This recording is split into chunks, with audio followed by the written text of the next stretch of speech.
Things you need to know before you fly to the USA on K1 visa. Hello everyone, welcome back to my channel. In today's video, I would like to share my experience regarding the next step after I have received my K1 visa document.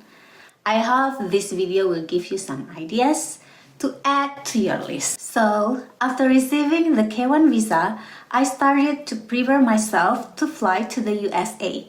I did some research and learned from other experience about their preparation. That was an exciting thing to do. I really did not want to miss something important. I would be off to the USA very soon. Honestly, I was feeling sad leaving my family and friends in Indonesia, but on the other hand, I was so happy that I would be with my beloved one in the USA. We would get married and begin a new chapter in our life. I believe you will have the same feelings with me. So, I am very excited to share with you the things that you need to know. Near the end of this video, I also want to share what documents you need to bring with you to the airport to go through the immigration process. Alright, now without further ado, let's get started. Number 1. Spend more time with family and friends. During the time before you leave, your family and friends will feel sad as you do. But they also feel happy for you and your upcoming marriage. They know that they are going to miss you a lot, and of course, you will miss them too. So, spend more time with them before you fly to the United States of America. One thing, they like to hear about your wedding preparation and wish to be on your big day, but they cannot be there due to the distance. So they only can hope and pray for your beautiful wedding. Imagine, if you just leave without spending more time with them, it makes them feel sad. At least by hanging out and shopping more together with them will comfort their feelings a little bit. A piece of advice, create the good memories with your family and friends, as you are going to miss them a lot when you are in the United States. Believe me. Number 2, what season do you plan to fly to the USA? As we know, there are 4 seasons in the USA: spring, summer, fall, and winter. If you come to the USA during the fall or winter, you must be ready for the possible cold weather when you arrive.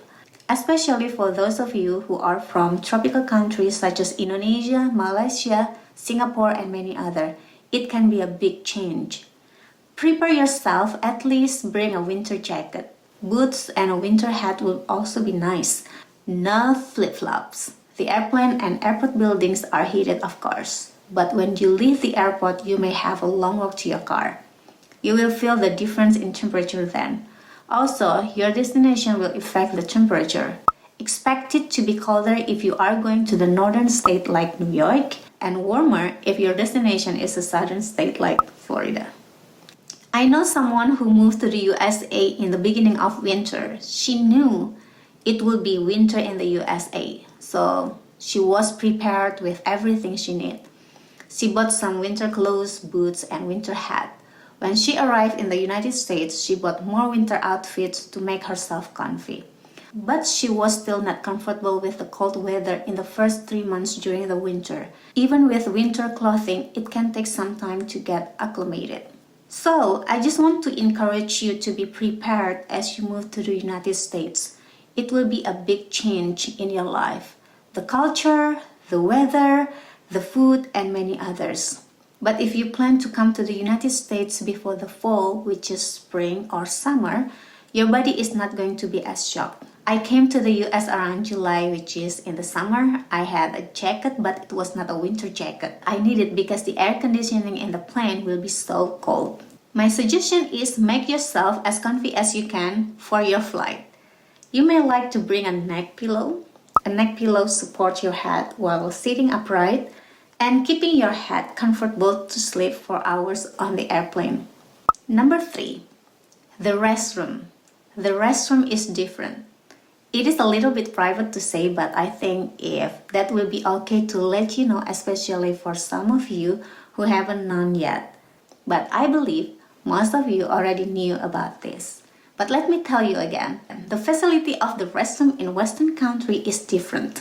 Some countries use toilet paper and others use a small shower for rinsing off after doing their business in the bathroom. For instance, the developed countries like in the US, UK, Germany, France, Australia commonly use toilet paper. The usage of toilet paper in the US is very common. It is considered a part of their daily routine. So, do not be surprised when only toilet paper is available.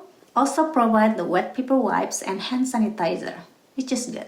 I heard about that before I flew to the USA. It sounds really different to me. Do not worry, you will get used to it. You also can bring your own wet wipes and hand sanitizer if you want. In the airplane, they give passengers a small bag which consists of the toothbrush, toothpaste, a pair of socks, wet wipes, and other items. Number 4. How much stuff do you need to bring? You need to bring the important things. Of course, things include your important documents, clothes, books, shoes, makeup, and other favorite stuff. But my suggestion is you do not need to bring all the stuff that you can buy in the USA, such as bring enough clothes and shoes to wear on the trip and for a few days in the US, then buy more when you get to the US. For international flights, airlines generally allow 1 to 2 pieces of checked baggage per passenger, no more than 23 kilograms. Make sure you have a strong luggage tag with your contact information on it. Some people may place a contact information in a pocket in case it gets lost. On my trip, I had 2 big suitcases I checked at my departure airport. I did not see this check bag until I prepared to go through customs at my destination, and a small suitcase to carry. Make sure you carry your packed unchecked suitcase and wear comfortable shoes as you are going to have a long walk at the departure and destination airports and the airports you may pass through the route. Number 5. Bridal dress. What about a bridal dress? Speaking of bridal dress, the female would like to hear this. I have added this topic in today's video as I guess some of you are wondering about this. Should I bring a bridal dress from my country or buy one in the USA? Some people buy their bridal dress in the US and some bring the dress from their country. It depends on which one do you prefer. In my case, I bought a nice bridal dress in my country. There are many reasons why I preferred this option. The first is I'm not really sure if I will get the right size that fits me if I buy it in the USA. I have never been to the US before and I knew the US is the developed country. You can find a nice bridal dress there. But if I found a nice bridal dress with the style I like in my country, why should I wait to buy it in the US? The second, I assume the cost for a bridal dress in the US would be more expensive. Unless if you want to spend more money, that would be fine. But this is just my personal opinion. I'm sure both choices have their pros and cons. You may want to spend more money. You could say, okay, I want to buy one in my country and also I want to take a look at the bridal store in the USA. Then I can compare which one is my favorite style, which one the one that I like. Or maybe you plan to wear both, one for the wedding ceremony and one for the wedding reception. That will be awesome. Some couple prefer to have a big wedding while others just want to have a simple wedding. And again, it's your decision. You are the planner and you know exactly what you want for your wedding. All weddings are beautiful, whether big or simple. In my case, we had a simple beautiful wedding and my fiance, soon to be my husband, looks so handsome. Number 6. What documents you need to bring to fly to the United States on K1 visa?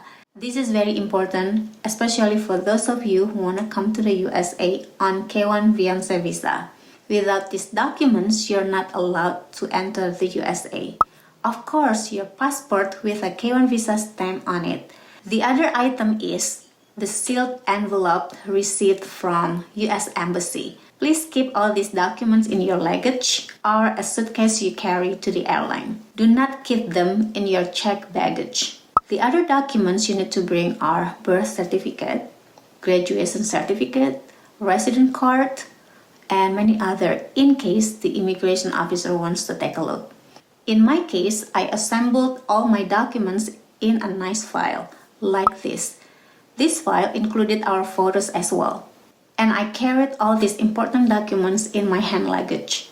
Keep it in mind, you have been through a long process to get your K1 Fiance visa. If you do not present these documents to the immigration officer, you will have a problem. On the next video, I would like to share my story at the U.S.A. port of entry and details regarding my immigration inspection. This will include information that will keep your fiancé calm while waiting on the port of entry exit. Please like and subscribe and get ready for some great first-person tips and details. So guys, that's all from me today. Thanks for stopping by and we'll see you again in the next one. Goodbye!